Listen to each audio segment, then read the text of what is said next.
کے ساتھ آیا تھا، اس لیے حریہ کو دروازہ بند پوری تیاری کے ساتھ آیا تھا، اس لیے حریہ کو دروازہ بند کرنے میں ناکامی کا سامنا کرنا پڑ رہا تھا۔ بلاج جیسے فولادی شخص کے سامنے حریہ مٹی کے ڈھیر ہو گئی تھی۔ بلاج نے ایک ہی ہاتھ سے دروازے کو دھکیلا تو حریہ بھی دروازے کے ساتھ دھکیلتی چلی گئی تھی۔ اس نے زبردستی دروازہ بند کر دیا تھا۔ کیا بدتمیزی ہے، یہ دروازہ کھولو اور دفع ہو جاؤ یہاں سے۔ بدتمیزی تو ابھی کروں گا۔ وہ آگے بڑھا اور حریہ کی دونوں کلائیوں کو مروڑ کر دیوار کے ساتھ اوپر کی جانب پن کرتے ہوئے غرایا تھا۔ میرے ساتھ کوئی گھٹیا حرکت کرنے کے بارے میں سوچنا بھی مت، بلاج میں تمہاری جان لے لوں گی، اتنی سیدھی اور معصوم نہیں ہوں میں۔ وہ بھی آنکھوں میں آنکھیں ڈال کر چلائی تھی۔ ہائے ہائے، تمہارے یہ تڑپنا قسم سے میرے دل کی آگ کو ٹھنڈا کر دیتا ہے۔ بہت اچھی طرح سے جانتا ہوں کہ تم اتنی معصوم اور سیدھی نہیں۔ بلاج کو معصوم شکار کرنا پسند بھی نہیں ہے۔ مقابل کے لبوں پر جیت کی شیطانی مسکراہٹ تھی۔ تمہاری اکڑ توڑنے کے لیے ہی تو آج سرٹیفکیٹ حاصل کیا ہے۔ آئیبرو کچکاتے ہوئے لفظوں میں جیت کی خماری کی مقدار کافی زیادہ تھی۔ بلاج میرے ہاتھ چھوڑو۔ اپنی کلائیوں کو بلاج کے مضبوط ہاتھوں سے چھڑواتے ہوئے حریہ نے ہانپنے لگی تھی، مگر اسے ناکامی کا سامنا ہوا۔ بلاج کے مضبوط ہاتھوں سے وہ نہ تو اپنی کلائیاں چھڑوا پائی تھی اور نہ ہی اس سے ایک انچ دور ہو پائی تھی۔ کیسے چھوڑ دو تمہارے ہاتھ جنگلی ہرنی، وہ بھی باقی سے مسکرایا تھا۔ حریہ نے غصے سے دوپٹہ تو آتے ہی اتار دیا تھا۔ اس وقت میکسی کی ڈیپ گلے پر پڑتی ہوئی بلاج کی نظریں حریہ کے خوبصورت سراپے کے آر پار ہو رہی تھیں۔ اپنی گندی نظریں ہٹاؤ مجھ سے، وہ دانتوں کو پیستے ہوئے غرائی تھی۔ اب تو یہ گندی نظریں ہمیشہ تم پر رہیں گی اور ہمیشہ یہ گندا انسان تمہارے وجود پر حکومت بھی کرے گا۔ آئیبرو کو اچکاتے ہوئے اس کا مذاق اڑا رہا تھا۔ اس کا مذاق اڑانا حریہ کو غصے سے آگ لگا رہا تھا۔ تم اس وقت یہاں کیا لینے آئے ہو؟ تمہارا مقصد پورا ہو گیا ہے، کر لیا نکاح، پڑ گئی کلیجے کو ٹھنڈک، تو اب دفع ہو جاؤ۔ کیا لینے آئے ہو میرے روم میں؟ اور بیبی، تمہاری یادداشت بہت کمزور ہے۔ بیبی، رات کو بتایا تھا کہ نکاح کے بعد ہمارے ہاں منہ میٹھا کروانے کا رواج ہے۔ اسی رواج کے علاج نبھانے آیا ہوں۔ چہرے پر طنزیہ مسکراہٹ اور مقابل کی آنکھوں میں بے باکی واضح نظر آ رہی تھی۔ بلاج کی گرم سانسیں حریہ کے چہرے کو جلسا رہی تھی اور منہ سے اڑتی ہوئی بدبو سے پتہ چل رہا تھا کہ بلاج نے اچھی خاصی شراب پی رکھی ہے۔ تم مرو نیچے، اتنی مٹھائی پڑی ہے، جاؤ ٹھوس لو، کر لو منہ میٹھا اور جشن مناؤ ایک لڑکی سے زبردستی کے نکاح کا۔ حریہ چہرہ دوسری جانب گھماتے ہوئے ناگواری سے بولی، کتنی زہریلی ہو، کتنا زہر اگل سکتی ہو، میں دیکھنا چاہتا ہوں۔ مقابل نے اپنا چہرہ اس کے اور بھی قریب کیا تھا، اتنا قریب کہ ذرا سا ہلنے سے بھی اس کے لب اس کے پنکھڑیوں کو چھونے کے قریب تھے۔ بہت زہریلی ہوں، صرف زہر نہیں اگلتی، ڈس بھی لیتی ہوں۔ بہت غلط سودا کیا ہے تم نے بلاج چودھری۔ اپنی کلائیوں کو مروڑ کر چھڑوانے کی کوشش کر رہی تھی، ہر بار ناکامی کا سامنا کرنا پڑ رہا تھا۔ اور بیبی، یہ تو وقت بتائے گا کہ میں نے فیصلہ غلط کیا ہے یا صحیح۔ وہ اس کی جدوجہد کو ناکام بناتے ہوئے تیز سانسوں سے پھکارتے ہوئے بولا، خبردار، جو مجھے حور کہا، میرا نام حریہ ہے، مجھے حریہ بولو۔ نہ حور نہ حریہ مجھے پسند نہیں۔ حریہ لنگور جیسا ساؤنڈ کرتا ہے۔ آنکھ کو ٹیز کرتا ہوا ایک اور جملے سے اسے تپا گیا تھا۔ شٹ اپ، اپنا نام دیکھا ہے تم نے؟ بلاج۔ اس سے تو اچھا تھا کہ لاش رکھ دیتے، وہ زیادہ اچھا ساؤنڈ کرتا ہے۔ اگر وہ بلاج تھا تو مقابل بھی حریہ تھی، ڈر تو اس کی آنکھوں میں بھی نہیں تھا۔ چلو مت بلاج، لاش بول لو۔ اب تو یہ لاش جس مقصد سے تمہارے روم میں آئی ہے، وہ مقصد تو پورا کر کے جاؤں گا۔ مطلب کیا ہے مقصد ہے تمہارا؟ مقصد تو پورا ہو چکا ہے۔ حریہ پٹی پٹی آنکھوں سے بلاج کی جانب دیکھتے ہوئے بولی، مقصد ہے تمہارے ان ہونٹوں سے منہ میٹھا کرنے کا۔ وہ کہکا لگا کر بے باکی سے مسکرایا تھا۔ خبردار بلاج، جو تم نے کوئی غلط حرکت کی، میرے نزدیک مت آنا۔ وہ تڑپ کر خود کو چھڑوا رہی تھی۔ مقابل اس پر پوری طرح سے قابض ہوئے اسے پن کیے کھڑا تھا۔ جیسے غلط حرکت نہ کرو، نکاح تمہیں کیا آپ ہی جان بنانے کے لیے کیا ہے؟ میں نے یہ حرکتیں کرنے کا سرٹیفکیٹ ہی تو حاصل کیا ہے۔ اب تو جائز طریقے سے غلط حرکتیں بھی ہوں گی اور جائز طریقے سے عزت پر ڈاکہ بھی ڈالا جائے گا۔ تم کچھ بھی نہیں کر سکتی حور بیبی۔ اس کے کان پر لب رکھ کر سرگوشیاں اتارتے ہوئے اس کی بے بسی کا احساس دلا رہا تھا۔ دور رہو مجھ سے بلاج، دور رہو مجھ سے۔ حریہ دانتوں کو پیستے ہوئے شراب کی بدبو اس کی سانس بند ہو رہی تھی۔ کیا لگتا ہے نکاح دور رہنے کے لیے کیا ہے؟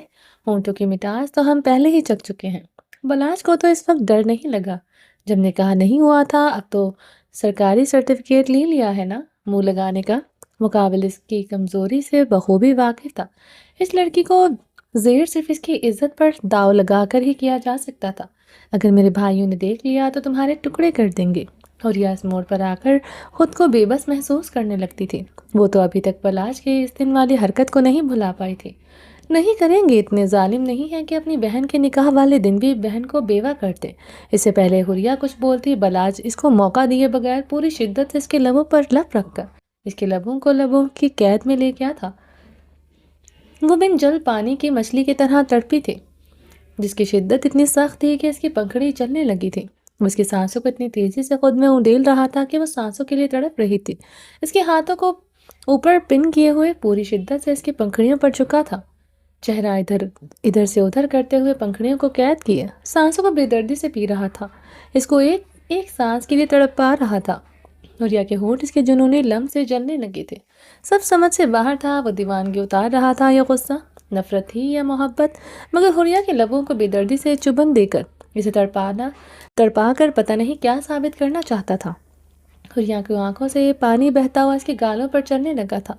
وہ سانسوں کے لیے تڑپ رہی تھی، لیکن مقابل کے عمل میں شدت اور جنون بڑھتا ہی جا رہا تھا۔ حریہ نے تسلیم کر لیا تھا کہ آج وہ مر جائے گی، کیونکہ اس کی سانسوں کی روانی ختم ہونے لگی تھی۔ اس ظالم شخص کے لمس میں بھی آگ جیسی تپش تھی، اس کی ٹھنڈی شبنم پنکھڑیاں انگارہ بن رہی تھیں۔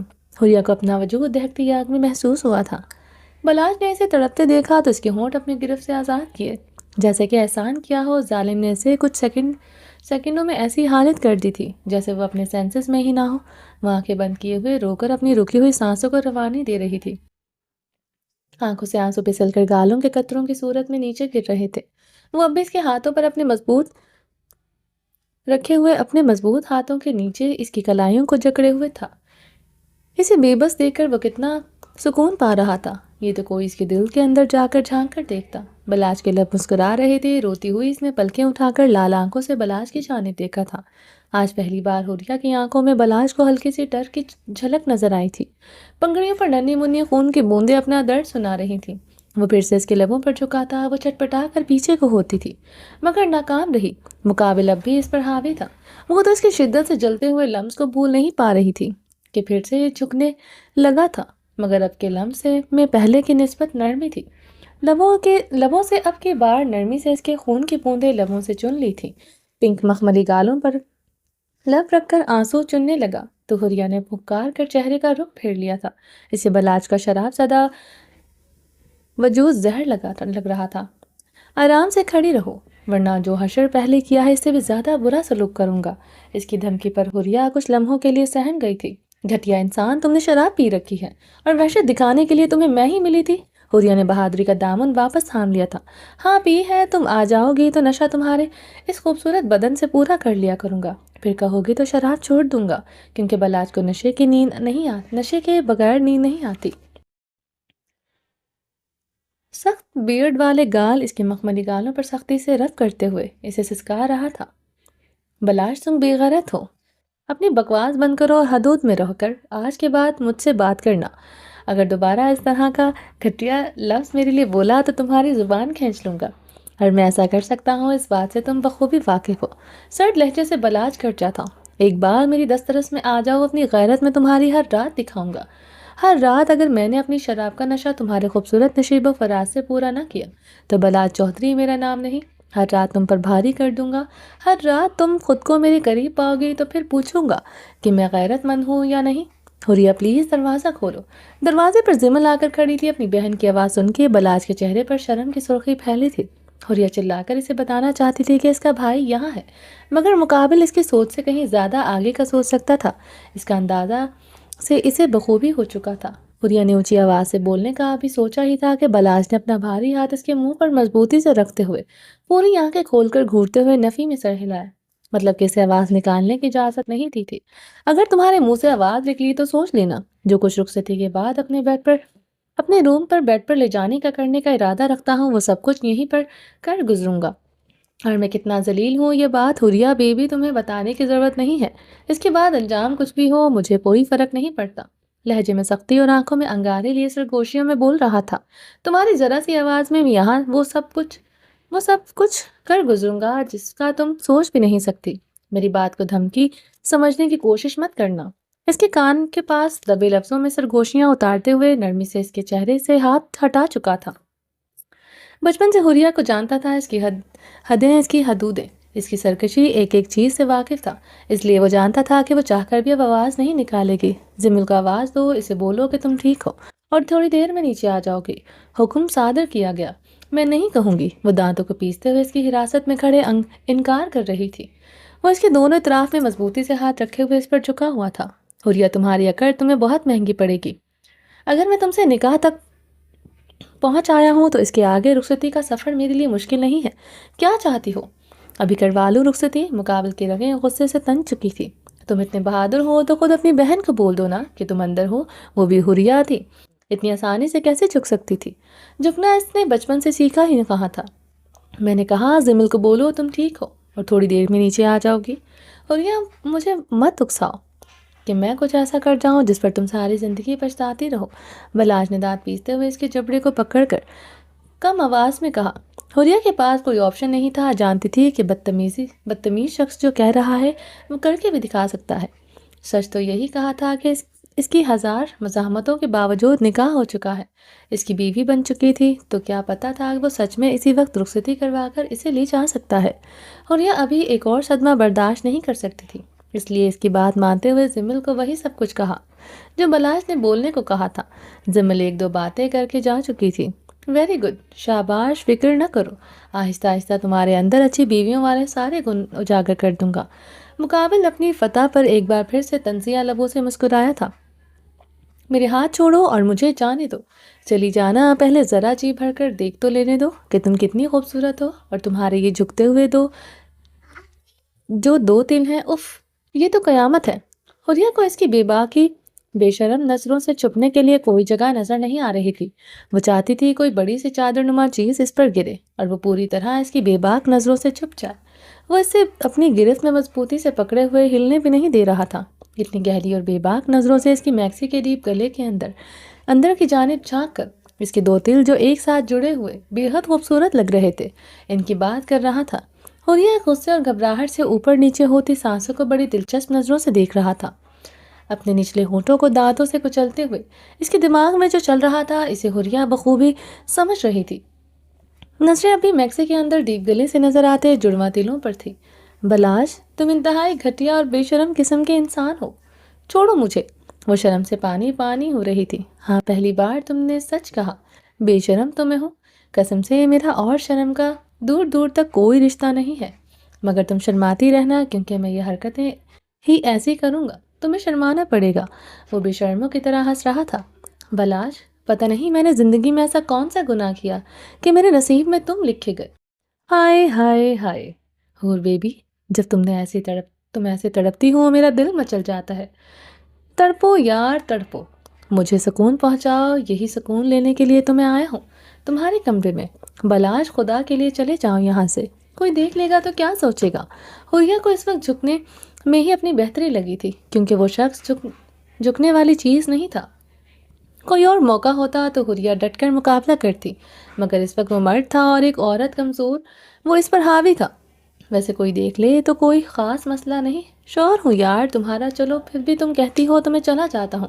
کل سے ویسے ہی رمضان سٹارٹ ہو رہا ہے، اب تو عید پر ہی ذرا اچھی والی ملاقات ہوگی، تیار رہنا۔ بلاج جو کہتا ہے وہ کر کے بھی دکھاتا ہے، دیکھ لو نکاح کے بعد منہ میٹھا کرنا، وہ میں کر کے جا رہا ہوں، کوئی نہیں روک سکا مجھے، نہ تمہارے بھائی، نہ تمہارا باپ، نہ میرے پیارے نانو، سب کی آنکھوں میں دھول ڈال کر تم تک پہنچ گیا ہوں، اور تم بھی کتنی اچھی ہو، پہلے سے ہی کمرے میں آ کے بیٹھ گئی، یعنی کہ آگ دونوں طرف برابر لگی ہے۔ وہ اپنے لفظوں سے بھی حریہ کو ذلیل کر رہا تھا۔ حریہ کوس رہی تھی اس وقت کو جب وہ اوپر آئی، کم سے کم وہاں پر وہ سیف تو بیٹھی تھی۔ اجازت ہو تو ذرا ان خوبصورت دلوں کا جانے سے پہلے دیدار کر سکتا ہوں؟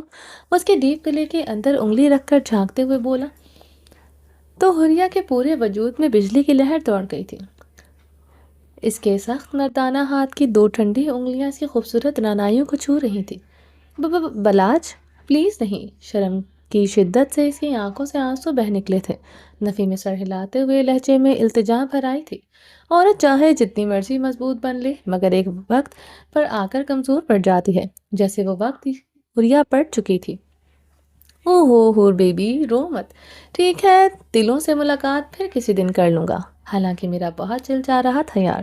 کیا کرو یار ہیں ہی بہت خوبصورت. اس کے کان کے پاس سرگوشی کرتے ہوئے گردن پر لب رکھ کر لو بائٹ چھوڑتے ہوئے پیچھے ہوا تھا. وہ بمشکل تھوک کو اپنے خشک گلے سے نیچے اتارتے ہوئے تر کر رہی تھی. آنکھ کو تیز کرتے ہوئے اپنی فتح کا جھنڈا گاڑنے کا اعلان کرتے ہوئے دونوں انگوٹھوں سے اوکے کا سائن کر کے کمرے سے جا چکا تھا، جبکہ حریہ وہیں پر اپنا سر تھامے ہوئے بیٹھی رو رہی تھی.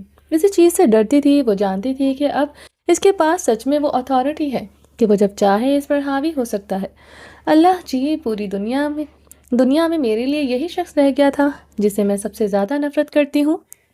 بے اختیار روتے ہوئے اس نے چھت کی جانب دیکھا تھا. 28 دن بعد حریہ کا نکاح ہو چکا تھا. وہ گھر میں کافی خاموش رہنے لگی تھی. ایک تو حریہ کا نکاح جس دن کافی لوگوں کے خلاف جا کر ہوا تھا، جس طرح کافی لوگوں کے خلاف جا کر ہوا تھا وہ وجہ تھی، اور دوسرا رمضان سٹارٹ ہو چکا تھا.